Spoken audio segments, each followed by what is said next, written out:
Central Asia is the core region of the Asian continent and stretches from the Caspian Sea in the west to China in the east and from Afghanistan in the south to Russia in the north. It is also sometimes referred to as Middle Asia, and, colloquially, the stance, and is within the scope of the wider Eurasian continent. In modern contexts, all definitions of Central Asia include these five republics of the former Soviet Union: Kazakhstan, Kyrgyzstan, Tajikistan, Turkmenistan, and Uzbekistan, for a total population of about 66 million as of 2013-2014. Afghanistan is also sometimes included. Various definitions of Central Asia's exact composition exist, and not one definition is universally accepted. Despite this uncertainty in defining borders, the region does have some important overall characteristics. For one, Central Asia has historically been closely tied to its nomadic peoples and the Silk Road. As a result, it has acted as a crossroads for the movement of people, goods, and ideas between Europe, Western Asia, South Asia, and East Asia. During pre-Islamic and early Islamic times, Central Asia was a predominantly Iranian region that included the sedentary Eastern Iranian-speaking Bactrians, Sogdians and Khorasmians, and the semi-nomadic Scythians and Parthians.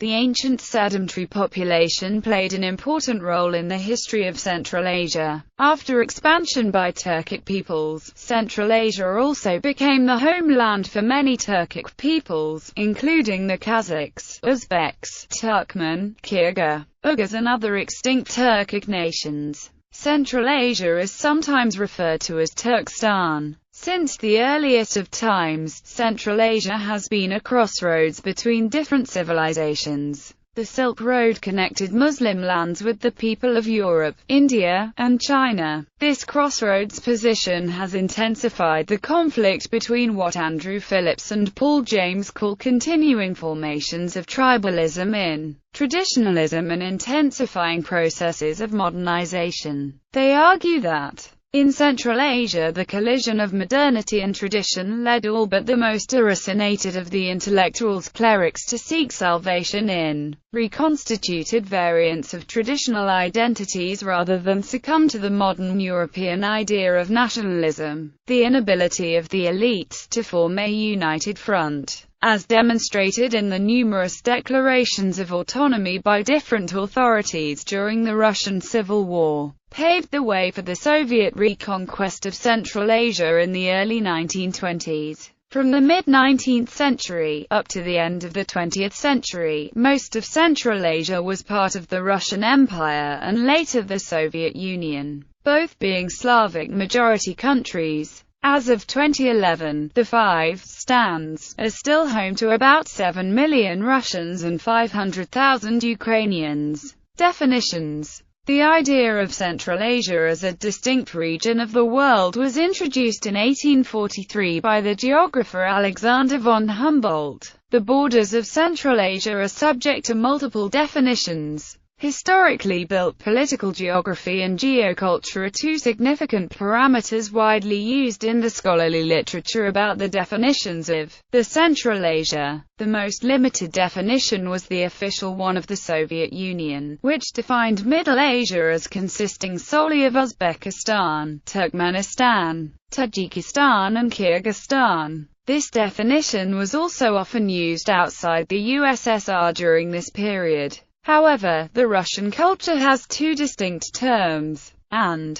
soon after independence, the leaders of the four former Soviet Central Asian republics met in Tashkent and declared that the definition of Central Asia should include Kazakhstan as well as the original four included by the Soviets. Since then, this has become the most common definition of Central Asia. The UNESCO General History of Central Asia, written just before the collapse of the USSR, defines the region based on climate and uses far larger borders. According to it, Central Asia includes Mongolia, Tibet, northeast Iran, Central East Russia south of the Tiger, large parts of China, Afghanistan, Pakistan, and the former Central Asian Soviet republics. An alternative method is to define the region based on ethnicity, and in particular, areas populated by Eastern Turkic, Eastern Iranian, or Mongolian peoples. These areas include Xinjiang Uyghur Autonomous Region, the Turkic regions of southern Siberia, the Five Republics, and Afghan Turkestan. Afghanistan as a whole, the northern and western areas of Pakistan and the Kashmir Valley of India may also be included.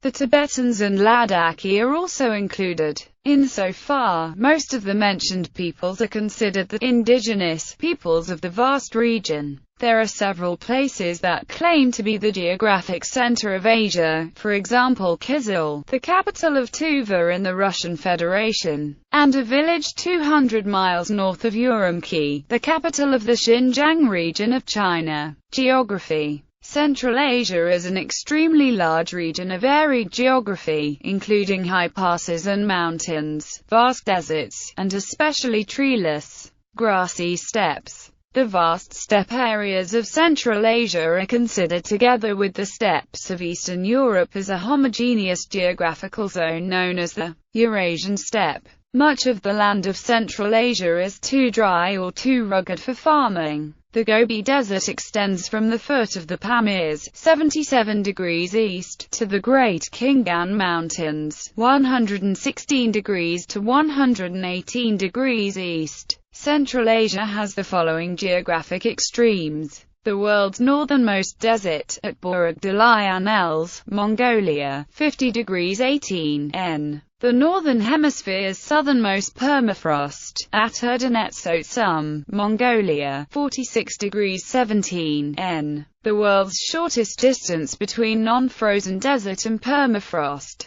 770 kilometers. The Eurasian pole of inaccessibility. A majority of the people earn a living by herding livestock. Industrial activity centers in the region's cities. Major rivers of the region include the Amu Darya, the Siadaya, Irtish, the Hari River, and the Murghab River. Major bodies of water include the Aral Sea and Lake Balkhash, both of which are part of the huge West Central Asian Endorheic Basin that also includes the Caspian Sea. Both of these bodies of water have shrunk significantly in recent decades due to diversion of water from rivers that feed them for irrigation and industrial purposes. Water is an extremely valuable resource in arid Central Asia and can lead to rather significant international disputes. Divisions. The northern belt is part of the Eurasian steppe. In the northwest, north of the Caspian Sea, Central Asia merges into the Russian steppe. To the northeast, Dzungaria and the Tarim Basin may sometimes be included in Central Asia. Just west of Dzungaria, Zhetisu, or Semi-Richai, is south of Lake Balkhash and north of the Tian Shan Mountains. Khorezm is south of the Aral Sea along the Amu Darya. Southeast of the Aral Sea, Mavranar is between the Amu Darya and Siadaya. Transoxiana is the land north of the middle and upper Amu Darya. Bactria included northern Afghanistan and the upper Amu Darya. Sogdiana was north of Bactria and included the trading cities of Bukhara and Samarkand. Khorasan and Marjan are approximate northeastern Iran. The Kizilkum Desert is northeast of the Amu Darya, and the Karakum Desert southwest of it.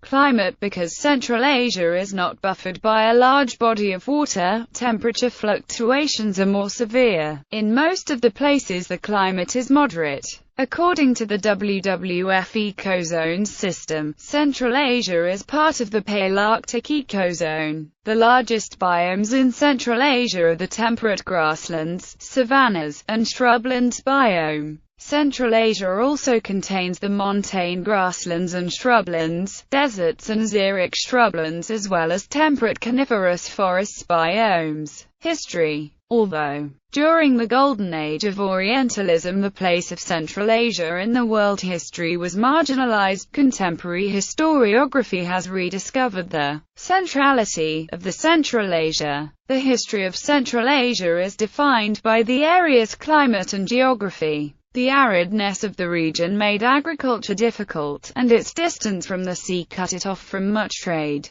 Thus, few major cities developed in the region. Instead, the area was for millennia dominated by the nomadic horse peoples of the steppe.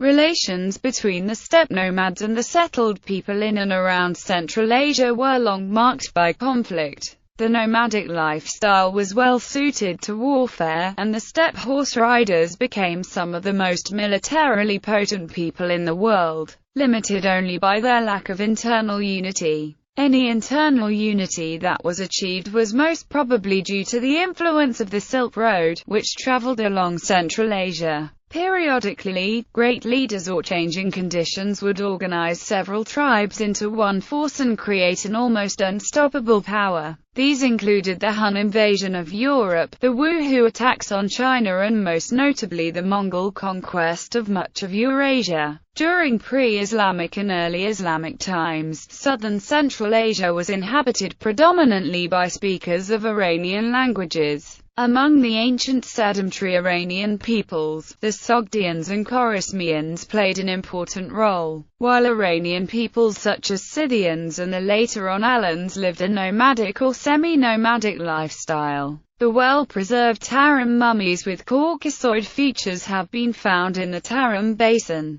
The main migration of Turkic peoples occurred between the 5th and 10th centuries, when they were spread across most of Central Asia. The Tang Chinese were defeated by the Arabs at the Battle of Talis in 751, marking the end of the Tang dynasty's western expansion. The Tibetan Empire would take the chance to rule portion of Central Asia along with South Asia. During the 13th and 14th centuries, the Mongols conquered and ruled the largest contiguous empire in recorded history. Most of Central Asia fell under the control of the Chagatai Khanate. The dominance of the nomads ended in the 16th century, as firearms allowed settled peoples to gain control of the region. Russia, China, and other powers expanded into the region and had captured the bulk of Central Asia by the end of the 19th century. After the Russian Revolution, the Western Central Asian regions were incorporated into the Soviet Union. The eastern part of Central Asia, known as East Turkestan or Xinjiang, was incorporated into the People's Republic of China. Mongolia remained independent but became a Soviet satellite state. Afghanistan remained relatively independent of major influence by the USSR until the Soviet invasion of 1979. The Soviet areas of Central Asia saw much industrialization and construction of infrastructure, but also the suppression of local cultures. Hundreds of thousands of deaths from failed collectivization programs, and a lasting legacy of ethnic tensions and environmental problems. Soviet authorities deported millions of people, including entire nationalities, from western areas of the USSR to Central Asia and Siberia. According to Torajat Tabaki and Sanjot Mendale, from 1959 to 1970, about 2 million people from various parts of the Soviet Union migrated to Central Asia, of which about 1 million moved to Kazakhstan. With the collapse of the Soviet Union, 5 countries gained independence.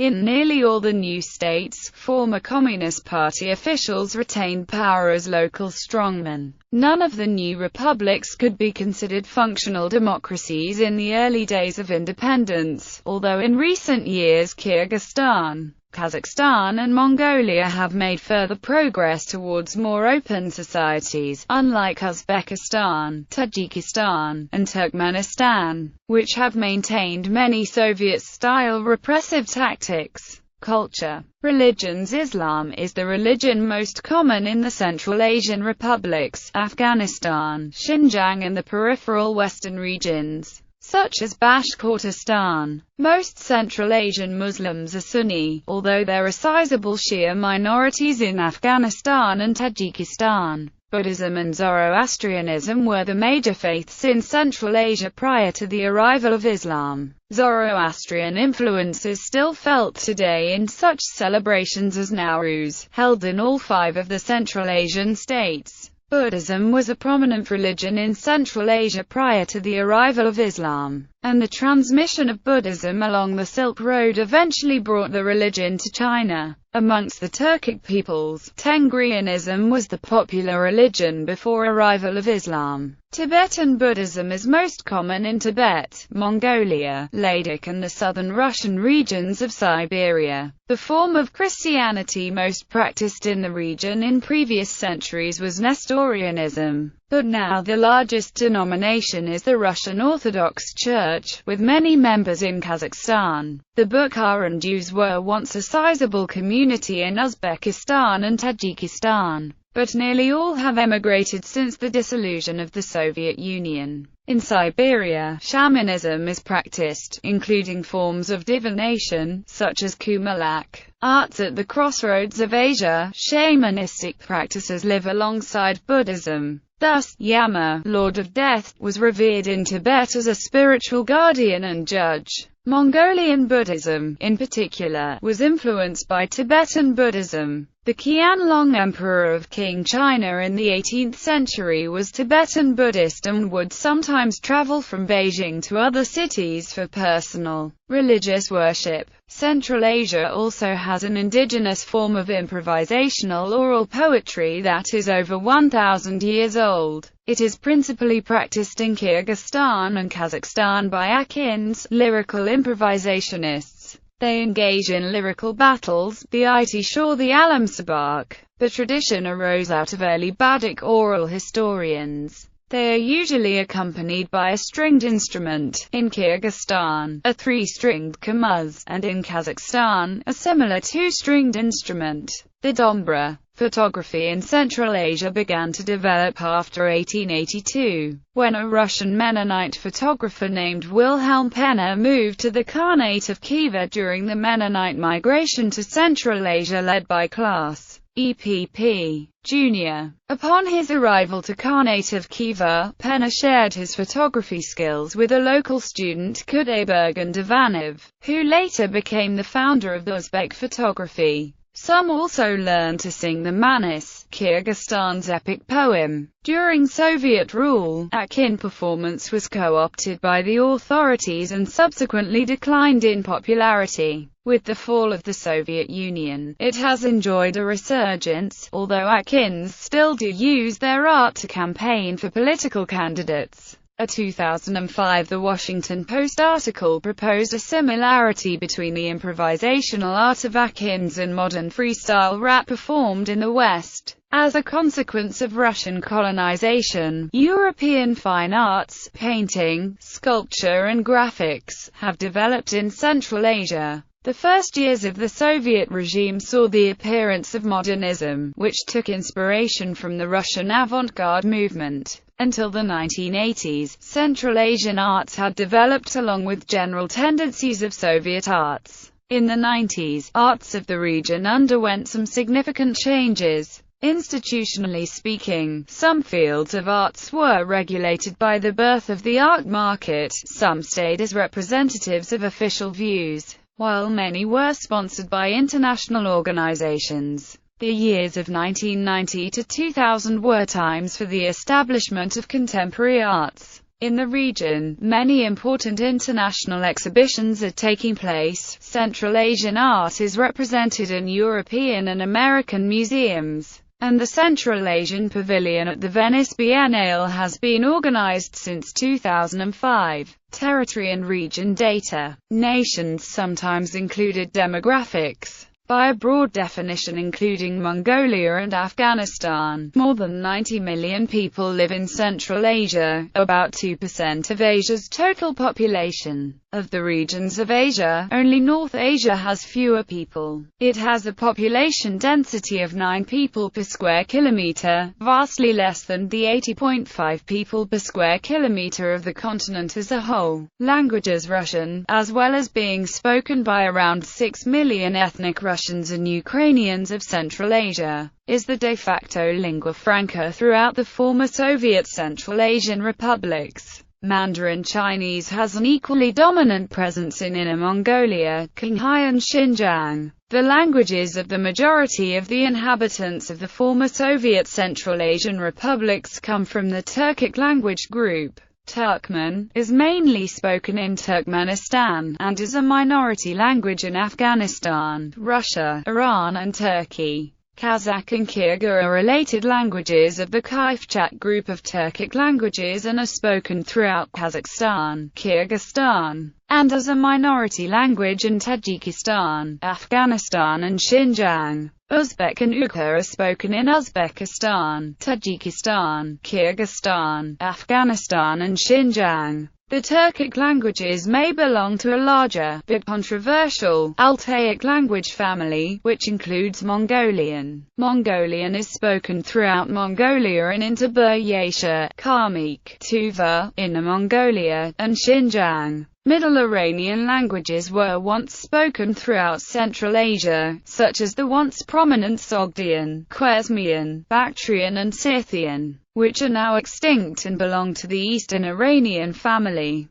The Eastern Iranian Pashto language is still spoken in Afghanistan and northwestern Pakistan. Other minor Eastern Iranian languages such as Shufni, Munji, Ishkashimi, Sarakoli, Waki, Yagnobi and Ossetic are also spoken at various places in Central Asia. Varieties of Persian are also spoken as a major language in the region, locally known as Dari, Tajik, and Bukhari. Tocharian, another Indo-European language group which was once predominant in oases on the northern edge of the Tarim Basin of Xinjiang, is now extinct. Other language groups include the Tibetic languages, spoken by around 6 million people across the Tibetan Plateau and into Qinghai, Sichuan, Ladakh and Baltistan, and the Nuristani languages of northeastern Afghanistan. Dardic languages, such as Shina, Kashmiri, Pashai and Khowar, are also spoken in eastern Afghanistan. The Gilgit-Baltistan and Khyber Pakhtunkhwa of Pakistan and the Kashmir state of India.